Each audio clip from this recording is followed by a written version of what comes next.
India's pitch ploy backfires in the World Cup finals as prepared Australia bowlers execute their plans to T. India has chosen to slow track, but the Australian bowlers use cutters, slower bouncers, regular bouncers, seam up on back of length, and great effect of strike to star-studded batting lineup.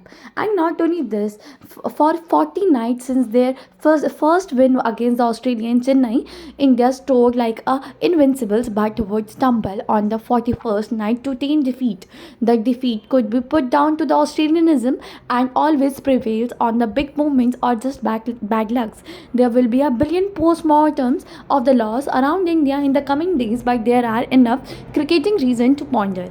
At the core of every World Cup final charter will be an acknowledgement that India, on the final day of tournament, bumped into a team that had a plan in place, implemented in a tee to hit and the ground sprinting like a champion side. Australia had done their homework and it showed very early in their game. Starting with their skipper bag, the Cumans winning the toss and deciding to field. And Australia didn't go any conversationalism wisdom, they backed their conviction and strength. They also adapted to the alien conditions with amazing ease. The man born and brought up on the bouncy track seemed at home on the slow and sluggish Ahmedabad pitch.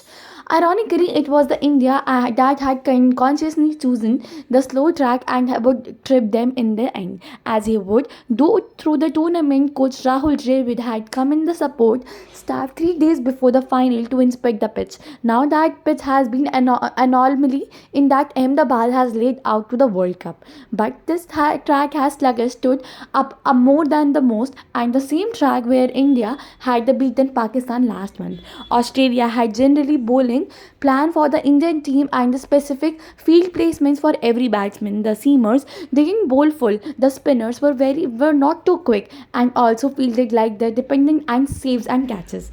Australia were aware of the pattern that the matches in Ahmedabad followed. In the first game of the tournament here, the New Zealand spinners and the seamers hit the pitch and had the ball stopping on the batsman, turning the bright English start to the crawl in the middle overs. Under lights, with a bit of due acting, the ball came on nicely to the bat and New Zealand scored 283 with 9 wickets in the hand. The final match of the tournament, to Australia's delight, played exactly the same. With the past behaviour on the pitch at the back of their mind, the Aussie bowling has centred on the single theme: use the pitch, hit the pitch, make the ball stop on the batsman. And they did win the variety of balls: cutters, slower bouncers, regular bouncers, seam up and back to strength, all designed to accentuate the sluggishness of the pitch.